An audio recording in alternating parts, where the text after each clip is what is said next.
invite Melissa Tan to to interview her in this session. All right, let's start. Hi everyone. How's everyone feeling? Good.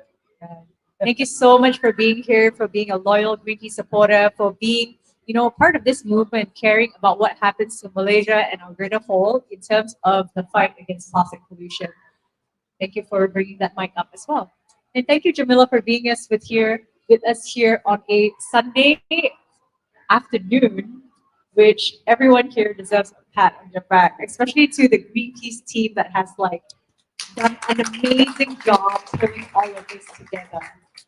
Um, Planetary health might have been a term that you've kind of heard slinging around in terms of, in the middle of all the crux of sustainability, climate crisis, climate action, climate plan, this climate change bill. It is so many terms that we really have to wrap our head around and also create discernment about what all these things mean. Because, if we don't get clarity on all these things, it's also tends to be really confusing when we don't know the path forward, as well as how do we really effectively challenge all these things within the scope of all the things that we're doing, whether it's governments, communities, businesses, and people, individuals. So thank you so much for your curiosity, just looking at the term planetary health, but then wanting to expand your horizon of, understanding of what these terms mean and how can you effectively be a part of change. So we have Jemilah, who is an expert on this, and I know that this is something that you're so well versed in. Could you give us first a quick look at what planetary health even means? Sure. Thank you, Melissa, and thank you everyone for being here. About a couple of years ago, we were all hit by the pandemic, which many people have forgotten. But this place means a lot to me because this is where we had a pandemic vaccine center. I wonder if any of you had your vaccination here. None? But we had thousands and thousands of people vaccinated here at Pavilion KL, Bukit Jalil, on I believe it was the second or third floor. Now, just think about it. Our whole lives went upside down for a while. We weren't allowed to go out, all because of this virus. And the virus didn't come out of the blue.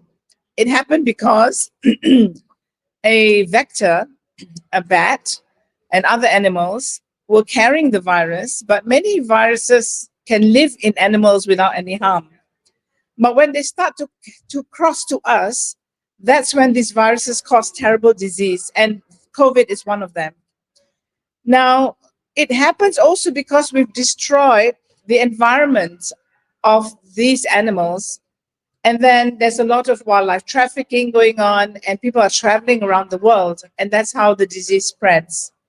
So planetary health is really about putting health at the center of everything, because ultimately, isn't that what's most important to us?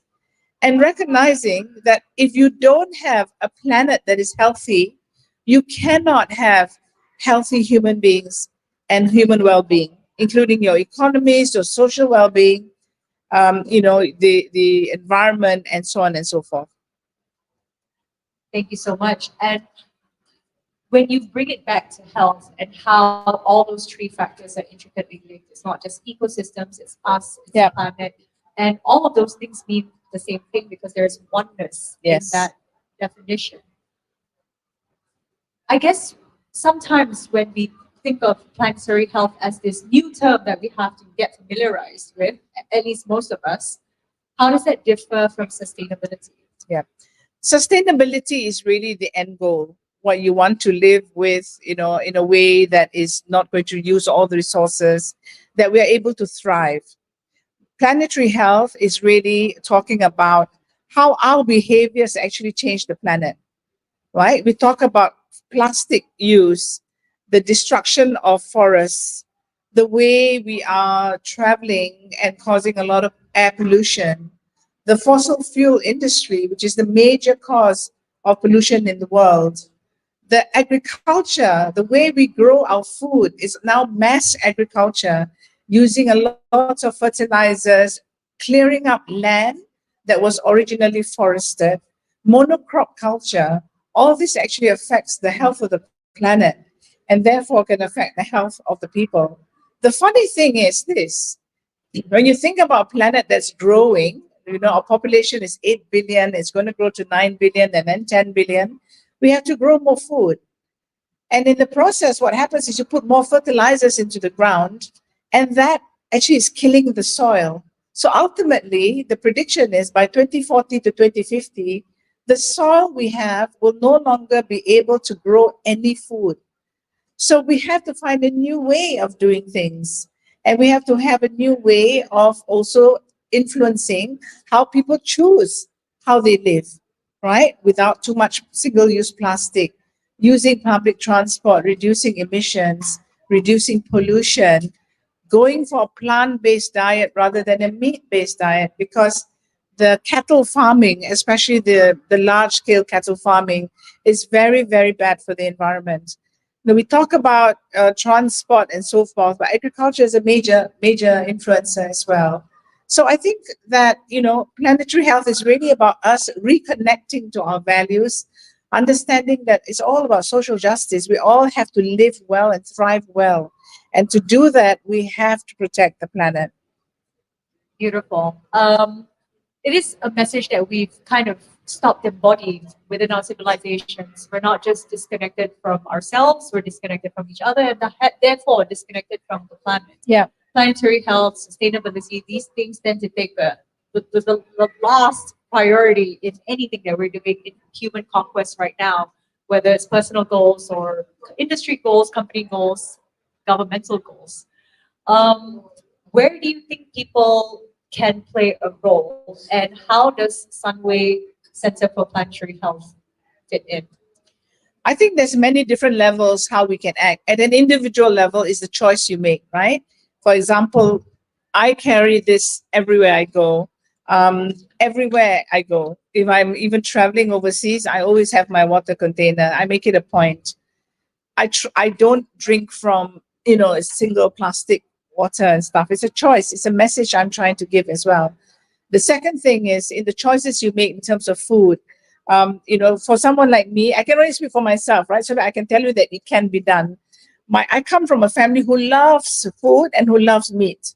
And it was very difficult for me to tell them that I no longer want to take red meat. But I do that. So we have to find alternative sources. I'm half Malay, half Chinese. So you can imagine every celebration I'm involved in. So, we have to tell our families that the rendang has to be now made from jackfruit. When we have our Chinese New Year gatherings, we have to make sure that the food also, a lot of it is plant-based. It's actually very easy because traditionally, Malaysians have eaten more vegetables and fish and seafood rather than red meat. We only changed very recently because of influence from the West, right? Originally, it's always fish and shrimp and stuff like that. The other thing, of course, is the choice you make in terms of transportation. We need to demand from our government a better transportation service, much better. Well, the budget now is very friendly towards electric vehicles, but electric vehicles also require charging. So you need to look at, what kind of energy we're getting, the incentives now you have for solar energy and so forth. These are good, but it must be taken to scale. We need to demand more from our leaders that policies need to shift, right? Single-use plastic ban. I know it's expensive. Then why don't we create biotechnology alternatives to plastic in Malaysia and give Malaysians business, right? To embark in. In Indonesia and India, they're already starting to use a lot of the tapioca and they're making them to containers. In KKM, in Ministry of Health, is now looking at, the paddy stalks and making them into containers for food and plates rather than plastic. So I think it's an opportunity. I see this as a real opportunity for Malaysians to look at business differently and to find business opportunities that are more green. And I think this is where the government comes in to facilitate by providing incentives and so forth, but also disincentives in actually not using this, right? So I think Sunway University is a great example. We live and breathe sustainability there. And I shout out to our Sunway University team that have been helping out today. But we don't have plastic containers, single-use plastic containers. Even the vendors know that they can't do it. So they find alternatives. We have water dispensing, all around the university, solar power. We take water from the lake.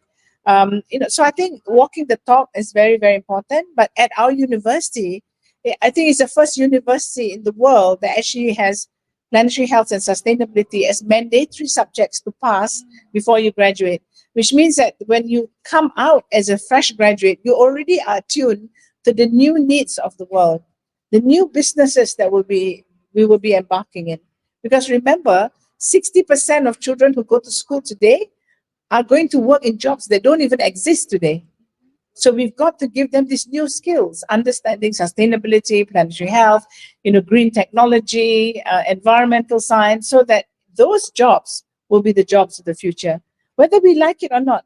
The EU trade restrictions, the US will follow the same, and the rest of the world will restrict our trade if we are not sustainable. So we have to think smart and think ahead of time. Beautiful. I love how forward-looking it is, and kind of equipping people with even the lens that they Yeah. might not have at all right Yeah. now. And that's kind of what we're doing in this room as well. Most of us don't have that lens, and then it's consistently like refining and readjusting and defining it anew for ourselves on how we fit into the world and what kind of role we want to play in it. You mentioned how, like, since we are part of Greenpeace's campaign against plastic, Yeah. how does Planetary Health fit in with plastic, and what kind of focus should people be putting on it? Yeah, thank you very much, Melissa. It's a really important question for all of you. I just saw a baby in a stroller earlier. Maybe they've left, but I have a grandson, so he's only 5 months old, but I identify with it. I always say that when you turn on your phone, the picture you have most is somebody you really love. And right now, the research is clear. Microplastics are everywhere. In 1 liter of water, there are 250,000 nanoparticles at least of microplastics. Microplastics transfer through breast milk. So even though my grandson is being fed with breast milk, I know he's also being fed with plastic. It's crossing the brain barrier, which means it can get to our brain tissue. It's in our blood. What it does cause health-wise is something called neuroendocrine disorders.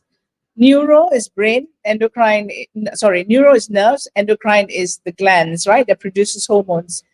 What it does mean then, it can affect any organ in our body that has nerve cells and endocrine cells.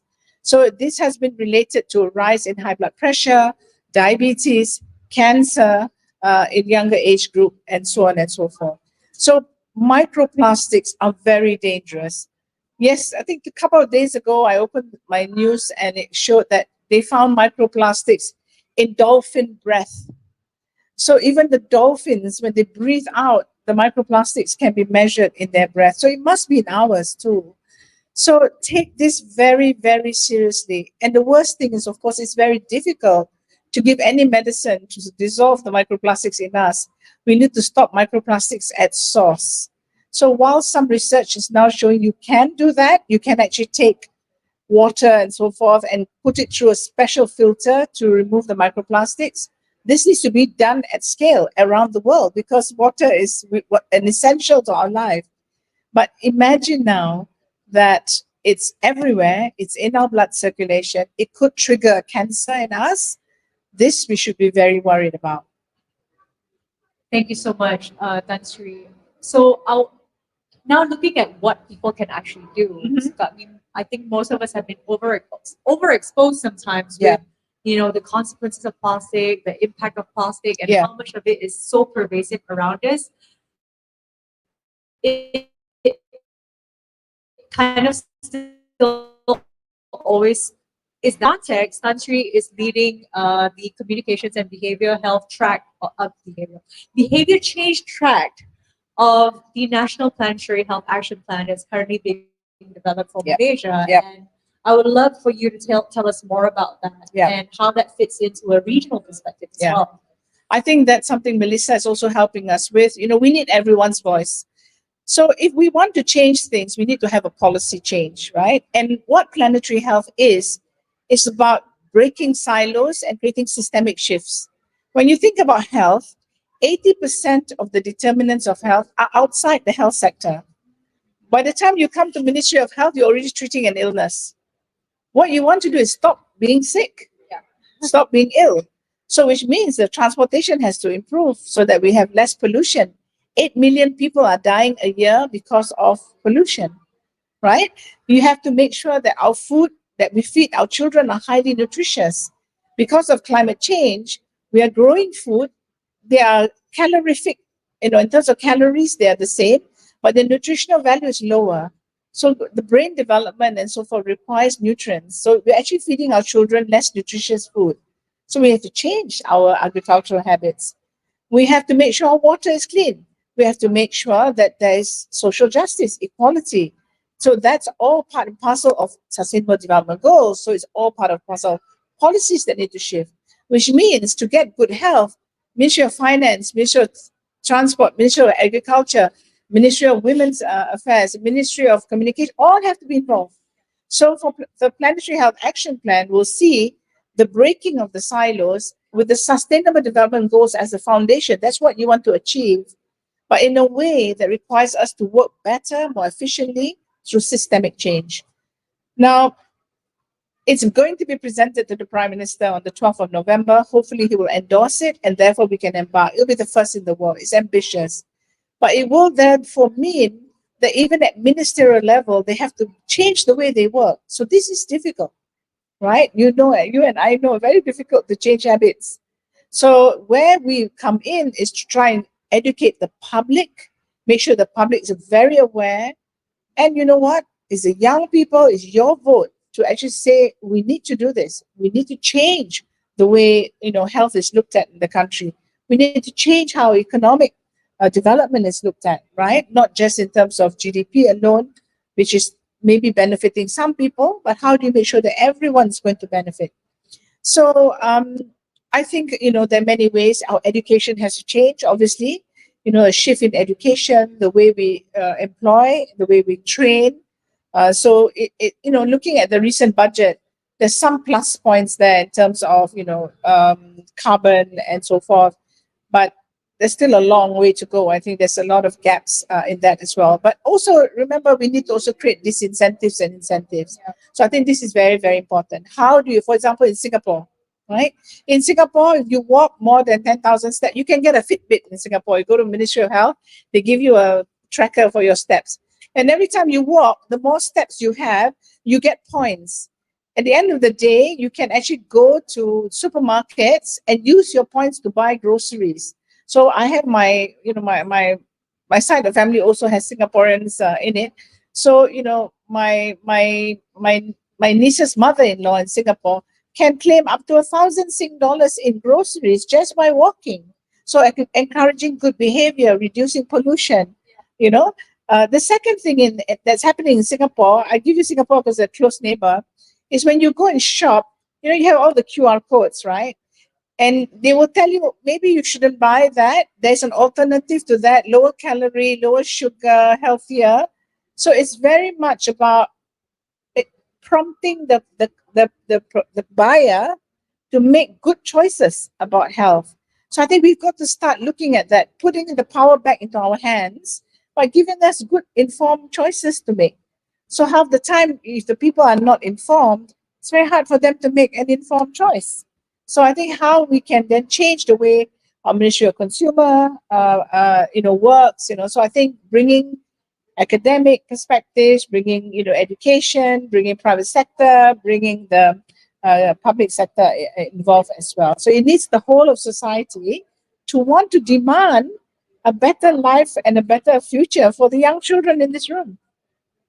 Beautiful. I also take the opportunity to reinforce the point that you made, which is we actually have a lot of power. Yeah. And the resources are there thanks to the nonprofit world, thanks to the grassroots movements.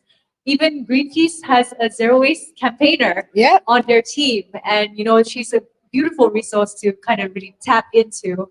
And, if you look into things like how do you live zero waste, how do you find all these ways to kind of navigate the world in the city so that you can be part of collective change. Because what we're really doing is changing the culture, because there's no point if we're just kind of talking about policies, but then Yeah. our culture doesn't actually change. Yeah. Yeah, I mean, look at the touristy spots and the recreational spots that we go to, right? It's very depressing when you see lots of litter, plastic bags all over the place. And then you look at Japanese culture, they always hail, right? World Cup and all that. They're cleaning up all the time. I look at Coldplay. Coldplay, their concerts are, single-use plastic free. Do you know they collected all the plastic from the rivers in Malaysia and turned it into the vinyl records that they have, the latest vinyl records. So really showing that even through the music industry and the creative arts, they have a role to play. Yeah. And I think, for every one of you in this room, you're going to leave this room at least with a couple of messages. And I hope even at your dinner table tonight, that you'll be able to talk to your kids or your family or friends to say, we've got to take single-use plastics very, very seriously because it is in our circulation. We all don't want to get cancer. We all don't want our children to drink breast milk that's full of plastics, because they're starting so young to be exposed. So they will have a higher chance of cancer when they're younger compared to someone like me who's already at risk because of my age, right? So I think these things, right? What matters to us? Who do we love? Right? Think about those people first, and then what actions we take to make sure that they are safe. Beautiful. I really love the perspective that you put there. Not really about fear or No. like avoidance, It's but about love. love. Love for each other as well, right? Because it's about, even if I don't know you, if you are ill, I will have empathy to worry about you. And we should be like that, right? It's not, being good Malaysians and good citizens is not about talking about it. It's about loving each other and caring for each other and making sure that we all have, the same opportunities, right, to thrive on this planet. Oh, I really love that. And if we could just sit with that for a moment, because sometimes, love is really too big of a word sometimes to really capture what that feeling is, that feeling of care for each Yeah. other, but also the feeling of care for yourself. Yeah. Sometimes we're in this like self-serving world Yeah. where if we're really feeding ourselves and nourishing our own souls and our own bodies, would we choose to use plastic? Yeah. Honestly, how does it really feel good to even eat with a plastic spoon or eat from a plastic Yeah. bowl and consume something that has been processed in a factory instead of lovingly made by your hands for your loved one? And also loving the environment. I mean, we are, I'm older than many of you. So, we have been benefited from seeing nature in its glory, right? I always give this simple example. When I was a child, when my father used to drive at night, the windscreen would be splattered with insects. And at the time, it was irritating, right? Because you have to keep putting water.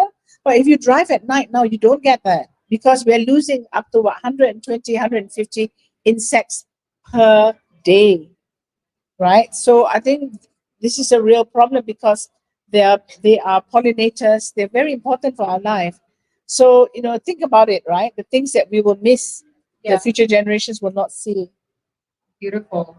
So just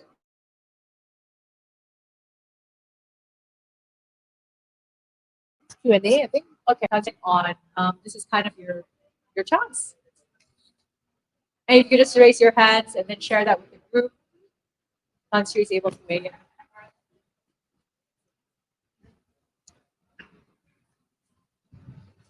Actually, I do wanted to share with you that wherever I see those empty plastic bottles, I pick it up and then I go and recycle it. As far as for today, it was my lucky day that yesterday I came here and I found about the refill, the detergent refill. So after that, I already bring my empty plastic detergent container and then I bring here and refill. Yes. So it turns out that previously when I brought the container, the price is actually 15 ringgit. However, when I refill the container, it's only nearly 6 ringgit only. Fantastic. As well as I also learned to avoid single-use plastic. Yes. As for now, as previously I used to work in the F&B industry. However, I've already currently taken a long 6 months of a career break from my job after I left my job on April this year.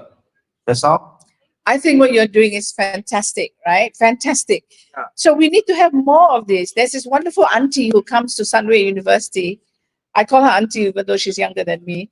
But she has this little car, and she has all this detergent and rice and flour and everything. So you bring your containers and you buy. And you're right, it's much cheaper than buying in the supermarket. It's much healthier because you know that you can see it.